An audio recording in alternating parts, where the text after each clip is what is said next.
Le morning, les GG, tout sur les dessus de l'actu, les grandes gueules. Parler beaucoup, manger l'argent, voyager beaucoup seulement, mais travailler beaucoup, créer des choses, emploi des jeunes, non, non, non. Les dirigeants africains, les dirigeants sont comme ça. Les grandes gueules. Bonjour à tous, merci de nous rejoindre dans cette émission Les GG. 4 possibilités pour interagir à nos sujets, à nos débats. GG au 8037 ou 657 39 13 13. Le numéro s'affiche juste en bas de votre écran où vous allez sur la toile, là, sur notre site internet, le www.espacefmguinée.info ou sur Twitter, #EspaceGG. Et un peu plus tard, nous allons prendre en compte vos réactions qui vont défiler le soir à la télévision. Merci de nous rejoindre toute l'équipe au grand complet. Vous êtes à l'international, donc vous passez soit par notre site internet que je viens de rappeler, ou vous allez sur notre application. Vous êtes en région, ici en Guinée. Vous avez la possibilité donc de nous écouter sur 99.7 dans 3 régions, dans le Kakandé, dans le Fouta et dans la région forestière. Et 99 tout court dans le Nabaya, donc dans la savane guinéenne. Merci de nous rejoindre. Toute l'équipe au grand complet. Mohamed Mara, bonjour. Bonjour. Bonjour, Jacques Lewaleno. Bonjour Abaka. Madame So Moussa Yoruba, bonjour. Bonjour Aboubakar. Bonjour Mohamed Ali. Bonjour messieurs. Antoine Kigbafouri, bonjour. Antoine Koroma, je suis pastoriste à Bakar. Bien. toujours rappelé. Antoine, le camp des ordres à Fossidé, donc le carrefour ou la transversale de l'horreur. Depuis 2 jours. De tous les malheurs aujourd'hui, vous constatez que je suis très essoufflé parce que je viens de Kobaya, je viens de Yatea Fossidé. Et depuis hier, on a comme l'impression que tous les accidents se donnent rendez-vous de ce côté. Les grandes et gueules. hier, le drame, on l'a tous vu. Et 6 morts au total à l'issue de cet accident.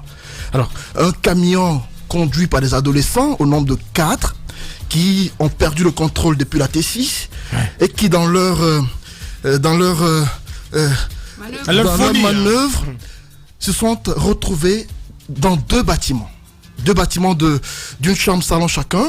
Et il y a eu au total 5 morts sur place et ensuite un autre qui a rendu l'âme à l'hôpital. Parce qu'il y avait 8 personnes qui étaient couchées là. C'était à 5h du matin et le père de famille qui est policier adjudant-chef la CMS Abdul Karim Kamara, qui était de garde heureusement, a été appelé le matin pour apprendre la triste nouvelle. Alors hier nuit, jusqu'hier, j'y étais et on a vu que les auteurs de cet accident-là, qui étaient, comme je l'ai rappelé tantôt, des jeunes de moins de 20 ans qui apparemment n'auraient pas demandé la permission au principal chauffeur pour prendre la voiture. C'est ce que celui-ci a voulu faire comprendre. C'est une excuse trop et facile. Hier, le matin, le propriétaire du véhicule a failli se faire lyncher parce qu'il a fait preuve d'un acte d'inhumanisme, mais incroyable. Il est venu trouver le camion carrément qui avait la cabine complètement endommagée. Au lieu de se préoccuper de la situation des victimes, vous savez ce qu'il a demandé aux personnes présentes? Non. Comment se porte mon camion et les chauffeurs qui étaient à l'intérieur? Les jeunes du quartier, n'eût été l'intervention de la police, mais il serait passé vite à trépas, et donc de vie à trépas. Oui. Et donc hier ça a été horrible ce à quoi on a assisté, mais on s'est dit que avec ce qui s'est passé, les dénonciations qui ont été faites dans la presse, mais les autorités allaient au moins prendre des dispositions afin qu'on n'assiste plus à ce genre de drame. Mais malheureusement, encore une fois, hier nuit, un autre camion aux environs de 2h du matin a fait les mêmes choses. Un camion cette fois-ci d'une société chinoise. Même si heureusement il n'y a pas eu de victimes, parce que le camion, on a comme l'impression que celui qui le conduisait avait la maîtrise du véhicule, parce qu'il a fait en sorte de ne pas tuer quelqu'un. Il a manœuvré de sorte à ce que le camion se renverse tout seul, mais ça a commis un dommage terrible sur la route, parce que la circulation aujourd'hui est paralysée à Fossidé. De part et d'autre de la circulation, il y a des embouteillages terribles. Alors on va se dire que la plupart des communiqués ou sensibilisations qui ont été faites jusque-là ne portent pas fruit. On se demande bien ce qui ne va pas qu'on a crié. Le désordre continue. J'ai comme l'impression qu'il n'a pas d'autorité dans ce pays. La folie, parce que chacun fait ce qu'il veut. Sur les routes de Guinée continue. Même Antoine, le problème c'est qu'il n'y a pas de contrôle, il n'y a pas de centre de visite technique. Et ajouter à cela le fait qu'on permet aux enfants donc de prendre n'importe qui de prendre le guidon. Mais oui, c'est vrai que le ministre d'État Boubacar Silla a annoncé beaucoup de réformes, mais on a besoin que ces réformes se matérialisent, qu'on sanctionne pour une fois quand même dans notre pays, ne serait-ce qu'en commençant par par des cas de ce genre. Oui, il y a le ministère des Transports, mais vous verrez bien que dans la circulation, il y a un autre acteur majeur, c'est la sécurité routière, qui doit sévir à tout moment pour empêcher quand même que des adolescents comme ceux qui se sont permis hier de conduire ces camions qui finalement a donné... Oui, ils n'ont pas l'effectif qu'il faut pour déployer des policiers partout, oui, Jacques. Mais on ne peut pas continuer à dire tout le temps il n'y a pas d'effectif. Il y a quand même quelques policiers que nous avons sous la main. Ceux-ci, s'ils faisaient convenablement leur travail, je crois à un moment donné, on pourrait assister à quelques résultats sur le terrain. Je ne dis pas qu'ils ne font rien, mais je crois qu'ils doivent travailler davantage à contrôler sur les voies qui existent pour éviter que les gens fassent du n'importe quoi. Maintenant, le ministère des Transports, donc Boubacar Silla, il a annoncé plusieurs mesures. Je pense qu'il pourra aller jusqu'au bout. Mais s'il y arrive, c'est bien. Mais avant d'y arriver, je crois qu'il y a un travail à faire en amont. Parce qu'avant lui, on a entendu plusieurs autres annonces déjà. On nous parlait de ces routes qui ne parlaient pas. On nous parlait de ces panneaux de signalisation qu'on allait... Oui, maintenant, il a fait des panneaux. À Boubacar, il a fait des panneaux. À Kaloum. À Kaloum. Même pas à Kaloum. Non, pas seulement à Kaloum. Mais où est-ce que tu vis, mon cher? Mais j'ai vu à Conakry. Non, tu es sur la planète Sirius, là, franchement. Dans tous les cas, il n'y en a pas à Matoto. Oui. Matoto n'en a pas. Ne me cognez pas là. Ouais, mais il vit en haute banlieue. De toutes les façons, il y en a. C'est un haut banlieue. Jacques a raison, Matoto n'a pas de Il n'y en a pas, Fossidé. Où? Il y en a pas. Tu vis dans quel quartier, là? Matoto n'en a pas. Fossidé, il y en a pas. Il n'a pas tort, oui, Je n'en vois il y a pas des Matoto. quartiers de Matoto. Kaloum n'est pas la seule Il y a commune de encore des Conakry. quartiers qui n'en ont pas. Matoto n'en a pas. C'est un ratoma. Il faut vivre dans les... Ah, Bakar, nous qui Il faut vivre en centre urbain, mon conduisons cher. les véhicules savants où on doit mettre Les grands Je parle d'Abakar. Bien, on va ordonner le débat. Oui, Je vais allez-y au donc bout. terminer. Ouais. Merci de m'avoir cogné de tous les côtés. Il n'y a pas de souci. De toutes les façons, il faut reconnaître que des mesures, si elles sont mises en œuvre, je crois que on pourra enregistrer, n'est-ce pas, des changements par la suite. Mais ça ne va pas suffire. Il faut continuer à sensibiliser. Encore une fois, vous allez voir même au niveau de ces panneaux de signalisation des gens qui vont prendre le risque de les dépasser à certains moments. Donc il faut continuer à travailler sur, si vous voulez, le mental de ceux qui sont derrière le volant. C'est un véritable travail qui doit impliquer tout le monde, Bien. que ce soit les syndicats des transporteurs, le ministère des Transports et la police n'aura qu'à sanctionner. Il faut véritablement sanctionner. Ou bien. Ce n'est que par Justement, c'est ce travail que la police ne fait pas. Allez-y, Mohamed Ali. Il y a une question qui se posait et que j'ai posée au responsable de la sécurité routière dans une interview. Il m'expliquait, il me donnait un exemple. Puisque je l'avais demandé, j'ai dit, vous avez commencé à embarquer les voitures, ce qui est bien parce que vous voyez que les gens deviennent corrects. Lorsque vous les embarquez, ils sont obligés de payer. Pourquoi vous ne continuez pas? Il dit, je vais te donner un exemple. Pour le moment, nous avons des grues qu'on nous a envoyées. Nous travaillons dans la zone de Kaloum, peut-être à Matam un tout petit peu. Imagine qu'une situation se pose à Sonfonia. Tu voudrais qu'on prenne les deux grilles ici, aller jusqu'à Sonfonia et ramener les voitures de Sonfonia à partir de là-bas. Il dit c'est carrément impossible. Ça explique quoi? Qu'ils n'ont pas de moyens. La sécurité routière n'a pas de moyens. C'est la même chose qui arrive. C'est pas une excuse. Si, c'est une excuse. C'est une excuse. Les policiers dans les rues également ne suffisent pas. L'effectif ne suffit pas. Ce n'est non plus pas une excuse. Oui, mais ça les dédouane pas. Ça les dédouane pas entièrement, Mohamed Ali. Attention. Ça les dédouane. Pas entièrement. Ça les dédouane. Non, c'est très grave ce que Mohamed Ali dit. Ce que je vais te dire, laisse-moi placer ça. Ce que je vais te dire, le minimum qu'on puisse attendre de ces policiers, le peu de policiers que nous avons là au niveau des ronds-points, c'est quand même de sévir lorsqu'ils remarquent que ce sont des enfants, ce sont des jeunes gens qui sont au guidon. Mais ils ne le font pas, Mohamed Ali. Réveille-toi, mon cher. Non, c'est pas possible. Tu ne peux pas les dédouaner. Oui, dis-moi comment la police peut... À un carrefour, par exemple, Mara, juste un exemple. À un carrefour, un policier veut arrêter un chauffeur, entre guillemets, délinquant, et ça crée l'embouteillage. Qu'est-ce qu'on fait? On accuse le policier. Et pourtant, il a voulu sévir le chauffeur. Non, mais il faut savoir le faire. On le met. Mais on la raisonne. On a raison. Non, attendez, Mohamed Ali. On a raison l'engin sur le côté. Comment est-ce que vous croyez qu'ils... Et c'est ça qu'ils ne font pas. Ils ne savent même pas travailler, c'est quand même grave. Oui, Mohamed, vous voulez dire quelque chose avant que je revienne à vous. Oui. Le problème, il est entier. Il n'est pas que le problème de la police.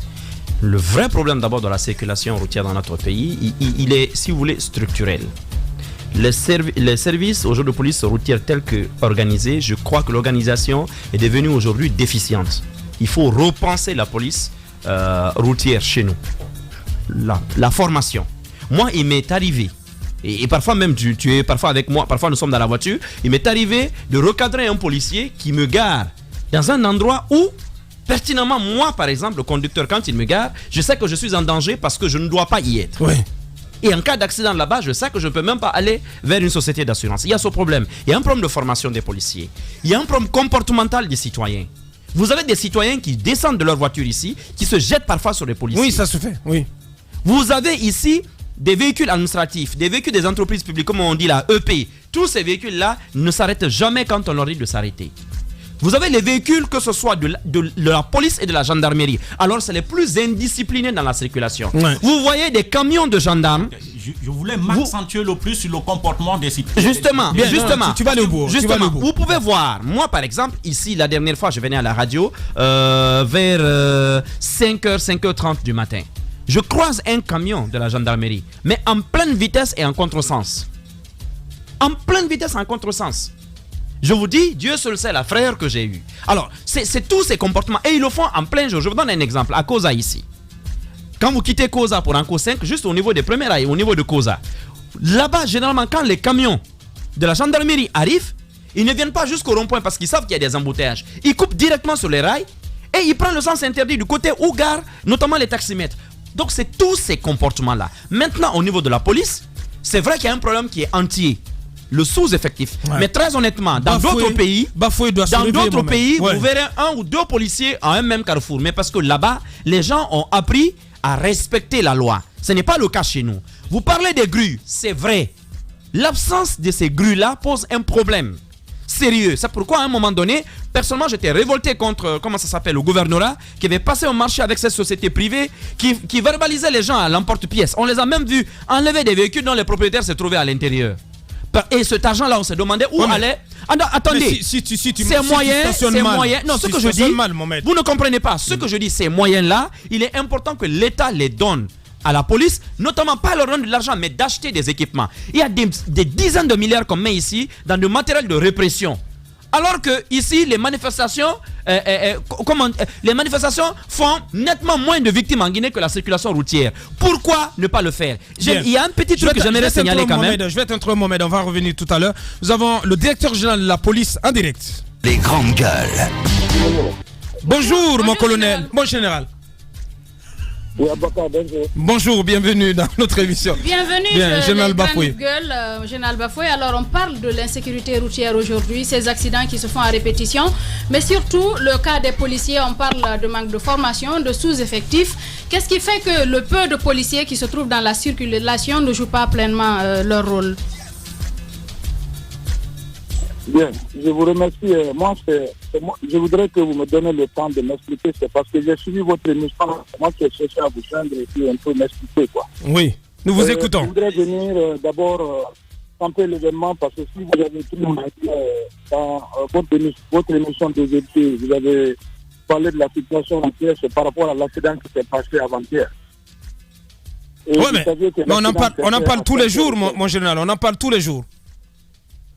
Oui, mais exceptionnellement aujourd'hui, je crois que vous êtes en train de taper. Je voudrais d'abord que vous sachiez que quand vous parlez de malformation, la formation de la sécurité routière au moins, c'est pas aussi compliqué. Vous avez suivi tout récemment, depuis le ministre Kabele jusqu'au ministre Terra, la routière est perpétuellement en formation, même à l'instant T, certains sont en classe. Mais vous-même, vous constatez, essayez de sortir maintenant là. Moi-même, je suis dans l'embouteillage. Quelqu'un a dit tout à l'heure, un citoyen qui est en train de faire de la mauvaise conduite, il déboîte. Vous êtes en double fil, lui fait triple fil. Dès que vous arrêtez, il y a un autre qui est derrière lui. Automatiquement, ça crée l'embouteillage. Le policier, vous allez trouver qu'il est seul où ils sont deux, ils ne peuvent rien. Je voudrais que vous-même vous nous aidez à sensibiliser les gens. Mais quand vous tapez que la police vous dit que c'est les policiers qui sont mal formés. Vous voyagez, vous partez dans des pays, là où il y a le feu sémaphore, le policier, il est arrêté seulement pour réglementer et voir ceux qui sont en train d'enfreindre de brûler les feux rouges. Mais nous, chez nous, ici, il n'y a pas ça. C'est le policier non seulement qui régule la circulation, et en même temps qui contrôle les infractions à la sécurité. Mon général, ce matin nous parlions tantôt, mon général, nous parlions tantôt de l'âge de quelques conducteurs dans la circulation, notamment des gros porteurs. Oui, justement. Pour l'accident d'avant-hier à Fossidé, je l'ai rappelé tantôt que ceux qui conduisaient la voiture avaient moins de 20 ans. Et il a été dit couramment que la plupart des conducteurs doivent avoir un âge majeur, au-delà de 18. Oui, mais attends, Antoine, tu es en train de dire, les enfants là, ils ont pris le véhicule à quelle heure? Est-ce qu'à 4h du matin, on va planifier les policiers de la sécurité routière? Oui, mais ce n'est pas une première. Non, quand même, mon général. Non, mais non, mon général. Non, ça ne passe pas, mon général. Mais la circulation, c'est à tout moment. Justement, c'est parce que vous n'étiez pas là, vous n'étiez pas présent que il y a eu ces 5 victimes. Non, mais il y a un accident récemment sous le nez et la barbe de la police même à Koléa là-bas à 5h du matin. Abakar. Oui. Abakar. Nous vous écoutons. Je voudrais que vous nous... Voilà. Toi, tu as vu à 4h du matin, à 5h, tu es parti à Paris, tu as trouvé les policiers planifiés, ils sont en train de réguler la circulation. Non, mais non. Ils ont avancé. Mais nous, ici, on n'a pas de caméra de surveillance. Là-bas, il y a tout le dispositif. De signalisation. Normalement, il devrait y avoir des policiers. Il y a quel dispositif? Caméra de surveillance. Il y a des caméras de surveillance. Il y a des panneaux de signalisation. Il y a des feux tricolores. Arrêtez ça. Arrêtez quelle caméra de surveillance? Il n'y a pas d'accident. Vous voyez les accidents graves tous les jours. Moi, je voudrais que vous aidez les gens, que vous aidez à sensibiliser les gens. Est-ce qu'on peut laisser la clé d'une remorque pleine de ciment à des jeunes et le mettre, aller se coucher, laisser la clé aux enfants? Oui, mais alors, un instant, je le ramène. Je vous ramène. Mon général, je vais vous ramener sur l'accident d'il y a quelques semaines, même à Koléa là-bas, à quelques encablures de votre département. Cet accident a été provoqué par un minibus. Donc, c'était suite au fait qu'un minibus est venu s'encastrer dans un camion qui était là, en panne, qui était stationné en pleine voie. Justement. Et vous avez dû observer cela, vos agents ont dû observer cela, vous n'avez rien fait pour enlever le véhicule. Il y a généralement cet état de fait aussi. Ces camions qui tombent en panne et qui sont restés là en pleine voie, qu'on ne dégage pas, qu'on ne met pas sur les côtés, et régulièrement d'autres véhicules, d'autres engins viennent s'encastrer dans ces véhicules-là. Vous ne faites rien par rapport à tout ça aussi, mon général. Tu peux m'écouter? Écoutons. Abakar, tu m'écoutes? Oui. Voilà, je voudrais que tu saches l'accident de Koléa, une remorque qui est tombée en panne. Sachez que la police n'a pas de grue de grande capacité qui peut enlever une remorque sur la route. Ce qu'on peut, c'est de matérialiser. Quand vous matérialisez, vous mettez des obstacles, vous dites qu'il y a un danger devant. Un chauffeur vient à toute pompe, par imprudence. Il ne regarde même pas, il vient à toute pompe, il rentre dans des trucs comme ça. C'est pas la faute de la police. Le camion y a passé des nuits, mon général. Et vous auriez pu tout de même faire en sorte qu'il y ait des triangles pour indiquer qu'il y a un camion de ce côté. Allez-y le long des routes, des autoroutes, sur la route de Prince. Vous trouvez des remorques qui ont fait des semaines en panne. Ce qu'on peut, c'est de planifier des policiers la journée à côté et la nuit matérialiser. Il n'y a pas de triangles. Mais ce que vous nous apprenez, des grilles de grande capacité qui peut dégager ces remorques. Mon général. Moi, je voudrais que dans votre émission, que vous sensibilisez ces gens-là qui font ces trucs-là et d'attaquer la police. Il y a quand même un problème. Nous faisons. Mohamed Mara vient de dénoncer le comportement des citoyens dans la circulation. En dehors de la sensibilisation. Pardonnez les gars. Allez-y, madame Hiro. Vous pensez que les véhicules là qui sont garés au bord de la route, c'est la malformation des policiers parce qu'ils sont mal formés, que les véhicules là sont garés, ou ils sont corrompus. Bien. Je voudrais que vous sachiez que c'est pas ça. Allez-y. Mon général, moi je voudrais quand même vous poser cette question. Vous n'avez pas de grues de grande capacité, mais il y a des sociétés qui disposent de grues qui peuvent être mises en location. Est-ce que votre département n'a pas de moyens qui vous permettent de louer ces grues pour enlever ces gros porteurs au niveau de la circulation? Ou bien est-ce qu'il y a un budget qui a été déjà établi pour demander à ce que le département puisse être à disposition d'une grue, d'une ou deux grues au moins? Moi, je vous parle technique. Je ne suis pas là pour vous parler de moyens. Moi, je suis opérationnel. Les moyens, je ne connais pas. Et puis, moi, nous, on ne traite pas avec... Ah, mais c'est vous qui parlez de moyens. Vous êtes le directeur général de la police. Si vous n'en avez pas, est-ce que vous avez demandé pour que l'État puisse mettre cela à votre disposition? C'est vous qui dites que vous n'avez pas de moyens. Je ne suis pas là pour que vous me parlez d'argent. Moi, je ne travaille pas pour ça. Vous m'avez posé la question, je voudrais que vous sachiez, n'accusez pas tout le temps les policiers qui sont mal formés, ils sont ceci qui fait mal. On se bat pour former les agents, et les agents font leur mieux. Nous vous comprenons très bien, mon général. Ils ont changé de comportement, et vous mettez tout. Vous pensez que vous, les journalistes, là, tout ce que vous dites, mon général. Oui, mon général, bon, peut-être c'est pas professionnel, mais lorsque vous évoquez un manque de moyens, c'est bien. Mais vous avez évoqué un manque de moyens, mon général. Si vous évoquez un manque de moyens, si vous n'avez pas de moyens, si vous manquez de moyens pour faire véritablement votre travail en tant que directeur, vous le dites, pour que vous ayez les moyens qu'il faut. Il serait quand même inconcevable qu'en tant que directeur, qu'on vous entende dire nous n'avons pas ça et que vous dites en fait que vous n'avez pas la volonté la direction générale de la police a un budget?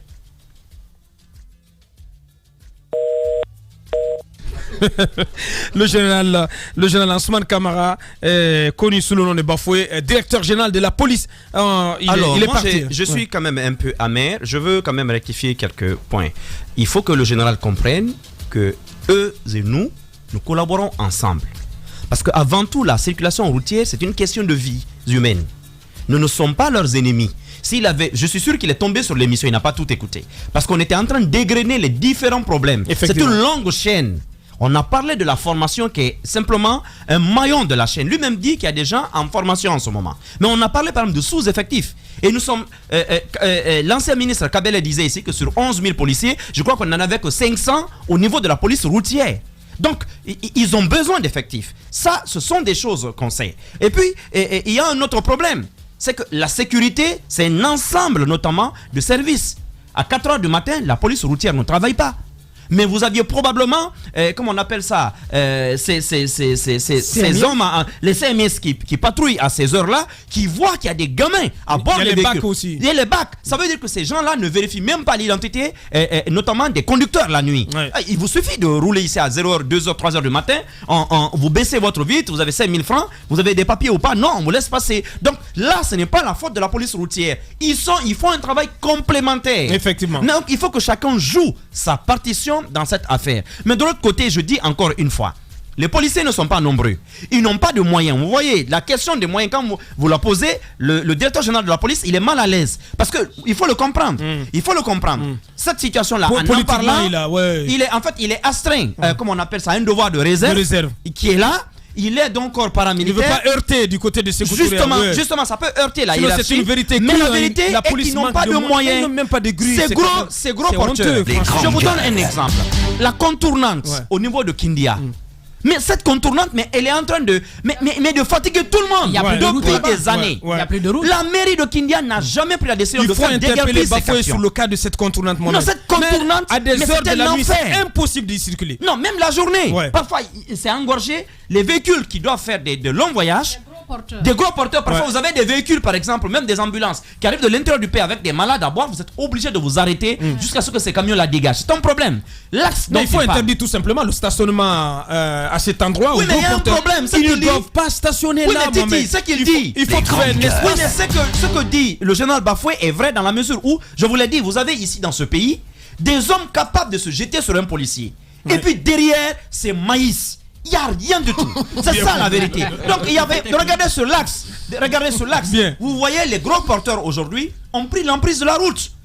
La police, si la police doit venir prendre ces camions, où sont les parkings, où sont les endroits pour les parquer? Ça, c'est ça. Justement, ils n'en ont pas. Donc l'État doit vraiment faire de ce secteur un minimum d'organisation. Voilà, il faut réorganiser le secteur. J'ai commencé par là. Merci. Allez-y, Jacques. En tant que directeur général de la police, donc le général Bafoué devient le chef d'orchestre. C'est lui qui met en œuvre tout, qui coordonne en tout cas les opérations sur le terrain. Je crois qu'il lui faut des moyens. En tout cas, moi, ça me faisait mal d'apprendre de sa bouche. Il lui faut des moyens, mais nous n'en avons pas. Mais il faut conceptualiser les choses. Il faut faire de la réflexion. Tout ça, c'est un travail intellectuel, il faut le faire. Il faut que le général le fasse. Il y a un travail. C'est ce qu'on attend de lui. Et quand j'apprends ça de lui, je me dis, mais on a accusé à trop de retard. On a eu beaucoup de ministres qui se sont succédés à la tête de ce département. On a eu au moins 2 directeurs généraux avant qu'on ne supprime le poste un moment. Mais on n'a jamais pensé qu'il y avait la nécessité de trouver, n'est-ce pas, ces moyens pour permettre, n'est-ce pas, à la police de travailler. À chaque fois, on évoque des questions superficielles, on n'est pas allé en profondeur. Mais je crois qu'il faut un débat.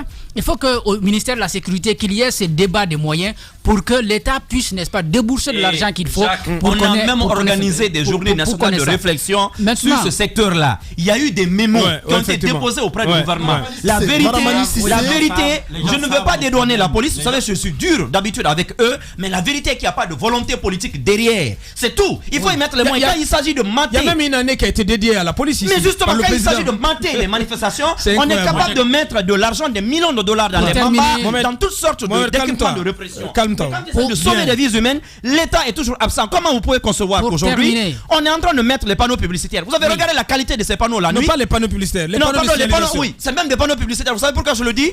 La nuit, regardez, mettez vos phares sur ces panneaux. Ils ne sont pas lumineux, on ne les voit pas. Alors que de manière réglementaire, les panneaux, on doit pouvoir les voir la nuit. Les panneaux, je vous donne un exemple. Venez à Koza. Vous avez un panneau à Koza en plein milieu du carrefour.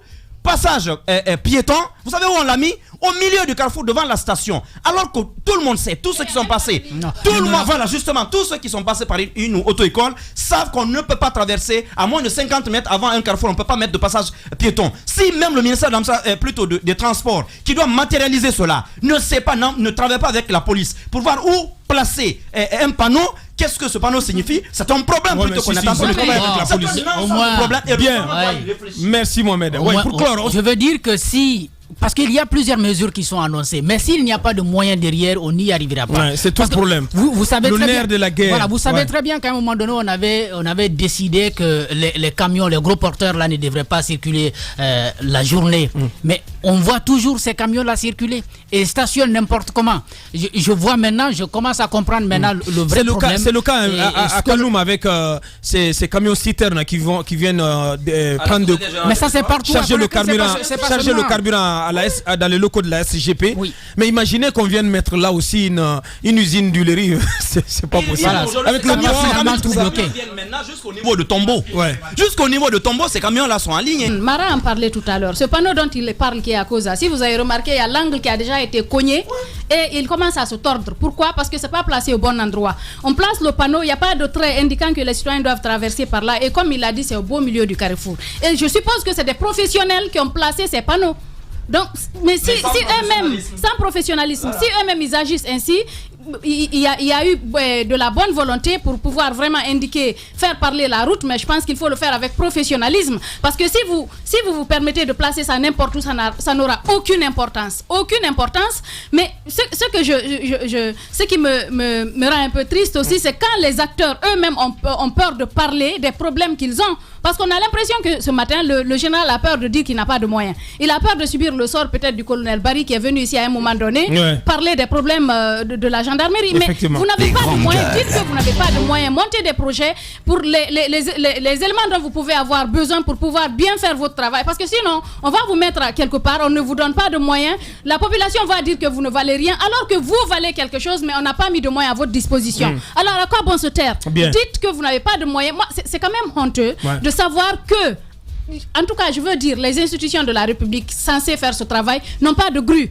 Ils n'ont pas de grue. Les grues du gouvernorat ici, ça ne peut déplacer que les petites voitures. Ce gros porteur qui s'est encastré dans la maison hier, il a passé combien de temps là-bas? Jusque-là, il est garé là-bas. Il est toujours dedans. Il est toujours dedans. Oui, mais la police ne peut pas enlever. Imaginez. J'en parlais hier à la rédaction avec quelqu'un. Non mais attendez, il y a des grues qui sont en train de casser à Capororail qui partent au moins prendre ces grues-là pour sortir ce camion.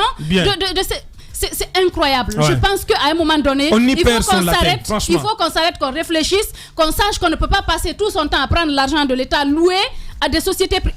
L'État doit avoir ses grues. Ça fait 8 ans qu'on parle de la même chose. Mais c'est incroyable. Il n'y a même pas de centre de visite technique. Non, mais c'est incroyable.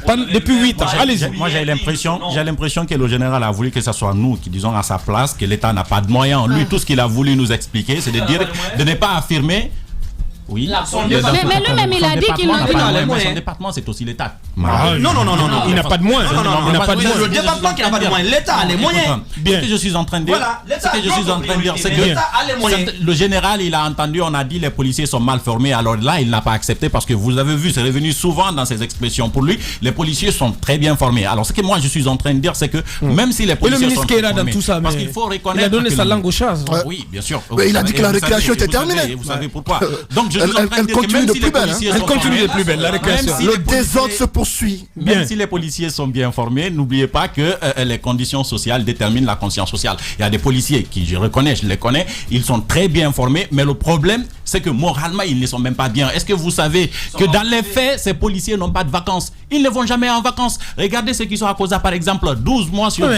Il y a cette dame qui est à la Ils ne vont jamais, ils n'ont pas de vacances. Elle a une promotion, mais elle est toujours sur les routes. Ils n'ont pas de tenue, Elle est toujours les sur les salaires sont pas officiers. suffisants. Donc l'argent qui devrait aller Des chez officiers l'État dans la va souvent circulation. dans leur poche. C'est pourquoi quand ils arrêtent un délinquant dans la rue, on lui dit, on lui fait payer et puis on met dans les poches. On passe, ils négocient. L'autre facteur, c'est que lorsqu'il y a un accident de la circulation, il y a trois aspects. Il y a d'abord, ce soit la voiture, la route ou le facteur humain, l'homme. À 90%, vous trouverez que le problème, c'est l'homme.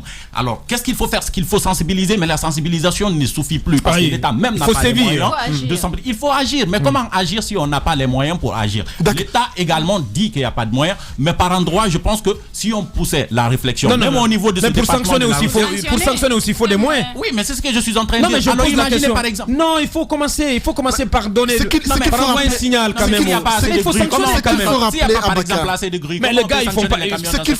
C'est que je suis en train de dire qu'il faut bien gérer le peu de moyens qui entre. L'infraction, ceux qui partent payer 300 000 puisque c'est monté, il faut rappeler, Mohamed Marab va me corriger peut-être, qu'il y a une nouvelle loi qui a été adoptée à l'Assemblée nationale et qui est plus dure, qui devient de plus en plus, qui a endurci les sanctions au niveau de la police routière. Par exemple, les contraventions. C'est 100 000. Pendant ce temps, le gouvernorat et sa société-là prennent 300 000 sur les gens. S'il y a une petite réflexion, c'est qu'on ne dit pas assez. S'il y a une assez. petite réflexion et une bonne gestion de ces fonds-là, je pense qu'on peut très bien l'utiliser au lieu de l'envoyer ailleurs. Merci. Allez-y pour clore encore. Ce qu'on ne rappelle pas, c'est le cas du ministre Keïra. Il faut parler de lui. Le ministre, le ministre qui a la charge tout de même de jouer son rôle. Ouais. On s'en prend peut-être aux policiers dans la circulation, mais lui, le ministre, qui avait annoncé à l'entente de sa prise de fonction que la récréation était terminée. Mais la récréation, elle continue de plus belle. Le désordre continue. Non, pas du tout. À tous les niveaux. À tous les niveaux, ça aurait dû prendre fin. Mais Keïra y a passé près d'un an, voire plus, mais jusqu'ici, on ne voit rien qui a changé. L'autre, son prédécesseur, Kabele au moins, a pu nous faire des 3 mois durant lesquels on a pu tout de même réguler correctement la circulation à travers le plan d'urgence. C'était pas fameux aussi, ce plan d'urgence nous a permis de comprendre. C'était pas du tout fameux, franchement. Ce plan d'urgence nous a permis de comprendre qu'on peut changer les choses à connexion. Ce sont des plans qui ont bien fonctionné, simplement par manque de moyens. Non. C'était pour 3 mois. Ça marchait une semaine ou 2 semaines. On va retenir qu'avec Kabele, une opération feu de paille, de la poudre dans nos yeux. On va retenir qu'avec Kabele, on a pu tout de même avoir 3 mois durant lesquels on a pu réguler la circulation correctement. Pas du tout. Pas 3 mois. Rappelez-vous, lorsqu'il est arrivé, il a annoncé l'interdiction de la circulation des taxis moto à Kaloum. Est-ce qu'il a pu le faire? Pas du tout. Tu as vu le tollé? J'ai compris qu'il n'a pas étudié le terrain, qu'il a obligé de faire marche arrière. Il a voulu tester les Guinéens, mais il a compris qu'il ne pouvait pas du tout jouer son rôle. Pour clore, pour clore ce sujet sur Fossidé, il faut rappeler l'inconscience ou l'irresponsabilité parfois de certains. Je parle du propriétaire de ce camion ou du chauffeur qui a été sur les lieux hier et qui a dit ouvertement qu'il n'était pas au courant que le jeune qui a pris le camion avait pris les clés du véhicule. Et il n'a pas été arrêté? J'apprends qu'il est encore en liberté et j'estime qu'il est important que ces personnes soient mises aux arrêts. Parce que les jeunes qui ont commis l'accident sont entre les mains de la police, mais c'est important que le propriétaire réponde de son acte parce qu'il faut rappeler qu'il a été irresponsable. Bien. Bienvenue chez les GG. Il y a le snobisme des fines gueules et la rudesse des gueules de bois. L'infortune des gueules moins propres à la douleur des gueules cassées. Il y a les jeux d'esprit des drôles de gueules. le piquant des amuse-gueules. Mais par-dessus tout, il y a l'audace et la pugnacité des grandes gueules de Radio Espace. Exubérantes et effrénées, rarement politiquement correctes et toujours excessives, les grandes gueules plus que jamais déterminées. Grandes gueules à vie. Seul le Tout-Puissant pourra nous faire taire. Bienvenue chez les GG de Radio Espace Guinée.